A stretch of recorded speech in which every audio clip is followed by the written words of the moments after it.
எல்லோருக்கும் வணக்கம். Welcome to Shanthi's kitchen. Shanthi's kitchen YouTube சேனல்ல தொடர்ந்து பார்த்துட்டு இருக்க உங்களுக்கு ரொம்ப நன்றிங்க. தொடர்ந்து உங்களுடைய சப்போர்ட்டையும் ஆதரவு எனக்கு கொடுத்துட்டே இருங்க. என்னால முடிஞ்ச ரெசிபிஸ் எல்லாம் உங்களுக்கு நான் கொடுத்துட்டே இருப்பேன். இன்னைக்கு நான் என்ன ரெசிபி செஞ்சு காட்ட போறேன்னா, கடந்த சில வாரங்களா நம்ம வந்து இட்லி பொடி சீரீஸ் பார்த்துட்டு இருந்தோம் இல்லையா, அந்த சீரீஸ்ல இன்னைக்கு உங்களுக்கு நான் என்ன பொடி செஞ்சு காட்ட போறேன்னா எள்ளு பொடி தாங்க செஞ்சு காட்ட போறேன். அந்த எள்ளு பொடியில என்னென்ன நன்மைகள் இருக்கு நான் ஃபர்ஸ்ட் உங்களுக்கு சொல்லிடுறேங்க. இப்ப கொஞ்ச நாளைக்கு முன்னாடி தாய்லாந்துல வந்து ஒரு யூனிவர்சிட்டியில வந்து ரிசர்ச் பண்ணிருக்காங்க அந்த எள்ளை வச்சு. அந்த ரிசர்ச்ல என்ன கண்டுபிடிச்சிருக்காங்கன்னா, கேன்சர் பேஷண்ட் இருக்காங்க இல்லையா, அது எவ்வளவு கொடூரமான ஒரு நோய். அந்த கேன்சர் பேஷண்ட்டுக்கு வந்து அந்த கேன்சர் செல்ஸ் மல்டிப்ளை ஆகாத அளவுக்கு இந்த எள்ளு வந்து தடுக்குதாங்க. அது போக லேடிஸோட பிரஸ்ட் கேன்சர் வராத அளவுக்கும் இந்த எள்ளு வந்து தடுக்குதான். அந்த அளவுக்கு நன்மை உள்ள இந்த எள்ளுல அவ்வளவு கால்சியம் வேற இருக்கு. சோ நம்மளுடைய போனுக்கும் அவ்வளவு நல்லது. அதுலயும் இந்த கருப்பு எள்ளுல தாங்க அவ்வளவு முக்கியத்துவம் இருக்குதுன்னு ரிசர்ச்ல சொல்லியிருக்கிறாங்க. அந்த கருப்பு எள்ளை வச்சுதான் இன்னைக்கு உங்களுக்கு இட்லி பொடி செஞ்சு காட்ட போறேன். எப்படி செய்யலாம்னு பார்க்கலாம் வாங்க. அதுக்கு தேவையான பொருட்கள் ஃபர்ஸ்ட் என்னன்னு காமிச்சேன். 350 கிராம் கருப்பு எள்ளு எடுத்து வச்சிருக்கேங்க. ஒரு 50 கிராம் காஞ்ச மிளகாய், அதாவது இது கிட்டத்தட்ட 20 to 25 காஞ்ச மிளகாய் எடுத்து வச்சிருக்கேன். அதாவது குண்டு மிளகாய், இதுல கொஞ்சம் காரம் அதிகமா இருக்கும். நீங்க நீட்டு மிளகாய் எடுத்தீங்கன்னா அதுக்கு தகுந்த மாதிரி எடுத்துக்கோங்க. ஒரு 15 பல் பூண்டு எடுத்து வச்சிருக்கேன். ஒரு 2 டேபிள் ஸ்பூன் உளுந்த பருப்பு. இது ஆப்ஷனல் தான், இது போடணும்னு அவசியம் கிடையாது. இது இல்லாமலே எள்ளு பொடி நல்லா இருக்கும். இது நம்ம எள்ளு பொடி சாப்பிடும்போது அங்கங்கன்னு வாயில அந்த பருப்பு வர்றது கொஞ்சம் நல்லா இருக்கும். அதுக்காக 2 டேபிள் ஸ்பூன் கருப்பு உளுந்த பருப்பு எடுத்து வச்சிருக்கேன்.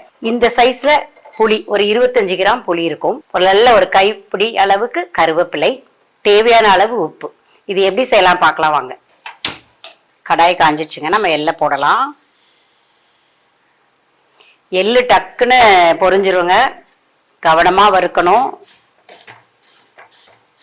இந்த எள்ளை மட்டும் கவனமா வறுக்கணுங்க. கொஞ்சம் நம்ம கேர்லெஸ்ஸா இருந்தாலும் அது வந்து கருகிரும், கசப்பு தன்மை வந்துடும், அப்புறம் டோட்டலா வேஸ்ட் ஆயிரும். நம்ம இது எள்ளு வறுத்துடுதுன்றதை எப்படி கவனிக்கணும்னா, அங்கங்கன்னு துள்ள ஆரம்பிக்கும் நம்மளுக்கு. அதை வச்சு நம்ம எள்ளு பொரிய ஆரம்பிச்சிருச்சுன்னு அர்த்தம். நேக்கா டக்குன்னு ஆஃப் பண்ணிடணும். இல்லாட்டி கொஞ்சம் நம்ம கேர்லெஸ்ஸா இருந்தோம்னு வைங்களேன், அதுல இருந்து ஒரு புகையை மாதிரி வர ஆரம்பிச்சிடும். அப்புறம் டோட்டலா நம்ம வேஸ்ட் தூர தான் போடணும். அதனால கவனமா நம்ம எள்ளை வறுக்கணும். சரிங்களா? இந்த எள்ளு பொடியெல்லாம் இருந்ததுன்னா நம்மளுக்கு இட்லிக்கு எதுவுமே தேவைப்படாதுங்க.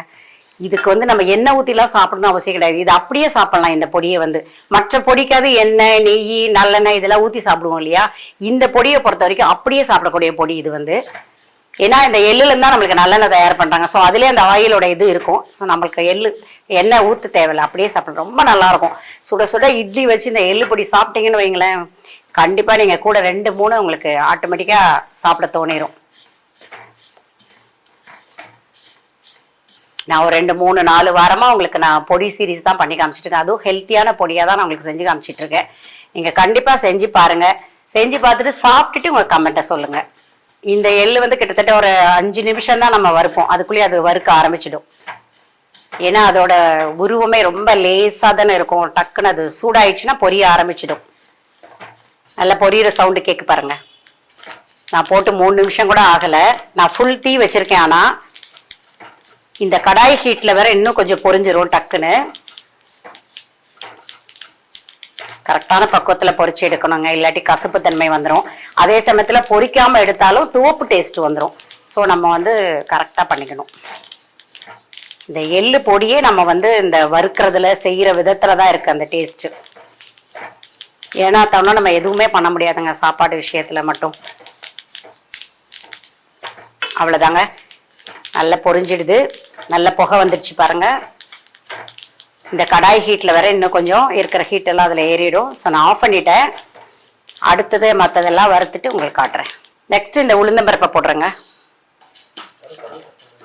இப்போ ஒயிட் கலர் உளுந்து கூட இருக்குதுங்க. நான் ஏன் இது போட்டிருக்கேன்னா, அந்த ஒயிட் கலர் உளுந்தை விட இது இன்னும் அதிகமான சத்துள்ளது. அந்த தோலோட இருக்கு இல்லையா, ஃபுல் கால்சியமானது இந்த கருப்பு உளுந்து. பொடி செய்யறதா இருந்தாலும் ஹெல்த்தியான பொடியா தானே பண்ணிட்டு இருக்கோம். ஸோ அதுல உள்ள பொருட்களுமே நம்ம ஹெல்த்தியானதை போடலாம்னு தான் போட்டுட்டு இருக்கேன். மற்றபடி உங்ககிட்ட கருப்பு உளுந்து இல்லாத பட்சத்துல நீங்க வெள்ளை உளுந்து போட்டுக்கலாம். மொத்தத்துல உளுந்து போடாம கூட எள்ளு பொடி செய்யலாம், நல்லா தான் இருக்கும். இப்ப நான் இதுல ஒரு 1/2 ஸ்பூன் எண்ணெய் நல்லெண்ணெய் விட்டுக்கிறேன். இல்ல கருவேப்பிலையை போட்டுக்கிறேன். இந்த கருவேப்பிலை நல்லா பொரிய ஆரம்பிச்சுட்டு இந்த ஸ்டேஜ்ல நம்ம வந்து காஞ்ச மிளகாயை போட்டுடலாம். ஏன்னா காஞ்ச மிளகாய் நம்ம வெறுமை வறுத்தோன்னு வைங்களேன், கமரும், தொண்டையிலலாம் கமரும், ஒரு மாதிரி இருமல் வர மாதிரி பண்ணும். அதுக்காக தான் இந்த எண்ணெய் விட்டுருக்கேன்.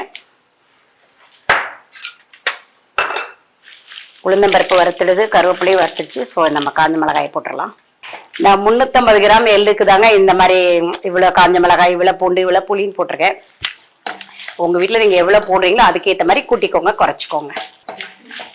காஞ்ச மிளகாய் ஆல்ரெடி நல்லா வெயில்ல காய வச்ச மிளகாங்க, அதனால லைட்டா அப்படி வறுத்தாலே போதும் எனக்கு. நீங்க வெறுமை இன்னைக்குதான் கடையில ஃப்ரெஷ்ஷா வாங்கிட்டு வந்திருக்கீங்க அப்படின்னா நீங்க கொஞ்சம் எண்ணெய் விட்டு கொஞ்சம் பொறுமையா ஒரு 5 to 6 நிமிஷம் அப்படி நல்லா வதக்கிக்கோங்க. நல்லா அந்த மிளகாயை வறுத்தாதான் நம்ம மிக்சியில நல்லா திரிப்படும், அதுக்காக தான். இப்போ காஞ்ச மிளகாய் வறுத்துட்டேன். இப்போ நான் புளி போட்டுறேன். கொட்டை இல்லாத புளியா போடுங்க, இல்லாட்டி மிக்சியில அடைப்படும் போது பிளேடு போயிடும் நம்மளுக்கு. இந்த எள்ளு பொடிக்கு முக்கியமே இந்த புளி தாங்க. புளி இல்லாம செஞ்சீங்கன்னா வாயில வைக்கவே முடியாது அந்த பொடியை. ஏன்னா துவக்கும், ஒரு மாதிரி துவக்கிற டேஸ்ட் இருக்கும். ஸோ இதோட ஹைலைட்டே புளி தான்.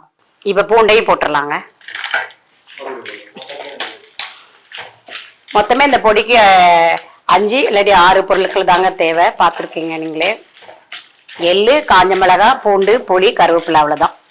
உப்பு எல்லாத்துலயுமே நம்ம போட்டுதான் ஆகணும். ஸோ ரொம்ப ஈஸியான ஒரு பொடி, ஹெல்த்தியான பொடி, டேஸ்டியான பொடி. எங்க வீட்டுல எப்போதுமே என்ன பொடி இருக்கோ இல்லையோங்க அந்த எள்ளு பொடி தட்டாம இருந்துட்டே இருக்கும் எப்போதுமே. இப்ப கூட நீங்க வந்து பாத்தீங்கன்னா எங்க வீட்டு கிச்சன்ல எள்ளு பொடியை நீங்க பார்க்கலாம். என்னோட ரிலேட்டிவ்ஸா இருக்கட்டும், என்னோட பிரதர் சிஸ்டர்ஸா இருக்கட்டும், வந்தாங்கன்னா இந்த எள்ளு பொடியை கொண்டுட்டு போயிடுவாங்க அவங்க வீட்டுக்கு. சாப்பிட்டுட்டும் போவாங்க, கொண்டுட்டும் போயிடுவாங்க. அவ்வளவுதாங்க, எல்லாமே நல்லா வறுத்துட்டேன். இப்போ வந்து தேவையான அளவு உப்பு போட போறேன். அவ்வளவுதாங்க, வறுத்து முடிச்சுட்டேன். இப்போ வந்து எப்படி மிக்சியில போடணும்ன்றதை சொல்லிடுறேன். இதை தனியா மிக்சி ஜார்ல போட்டு எடுத்து வச்சுக்கணும், இதை தனியா மிக்சியில போடணுங்க. ஏன்னா இதுல வந்து எண்ணெய் பிசுக்கு தன்மை உள்ளது. ஸோ இது எல்லாத்தையும் ஒன்னா போட்டீங்கன்னா உங்களுக்கு வந்து ஒழுங்கானபடி நம்மளுக்கு கிடைக்காது அந்த பொடி. ஸோ ரெண்டையும் தனித்தனியா மிக்சியில போட்டுட்டு அதுக்கப்புறம் எல்லாத்தையும் மிக்ஸ் பண்ணி ஒரு வாட்டிக்கு மிக்சியில போட்டு நம்ம ஸ்டோர் பண்ணிட வேண்டியதாங்க. நான் உங்களுக்கு காட்டுறேன் அதையும்.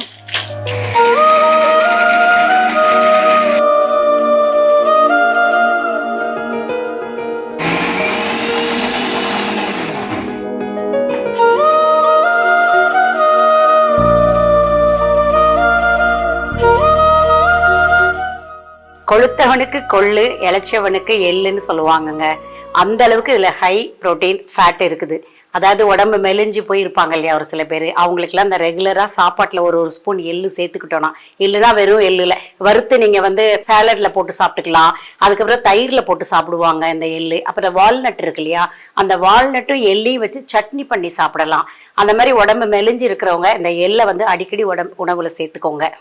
இப்போ உங்களுக்கு அந்த எள்ளுல தான் உங்களுக்கு இட்லி பொடி செஞ்சு காமிச்சிருக்கேன். இந்த ரெசிபி உங்களுக்கு பிடிச்சிருந்தா லைக் பண்ணுங்க, ஷேர் பண்ணுங்க, கமெண்ட் பண்ணுங்க, மறக்காம சப்ஸ்கிரைப் பண்ணுங்க. பக்கத்துல இருக்கிற பெல் ஐக்கானை கிளிக் பண்ணுங்க. அப்பதான் நான் போடுற வீடியோஸ் எல்லாம் உங்களுக்கு உடனே வந்து சேரும். அடுத்த ஒரு புது வீடியோல மீண்டும் உங்களை நான் சந்திக்கிறேன். அது வரைக்கும் உங்களிடம் விடைபெறுவது சாந்தி துரைப்பாண்டியன் from சாந்திஸ் கிச்சன். நன்றி, வணக்கம்.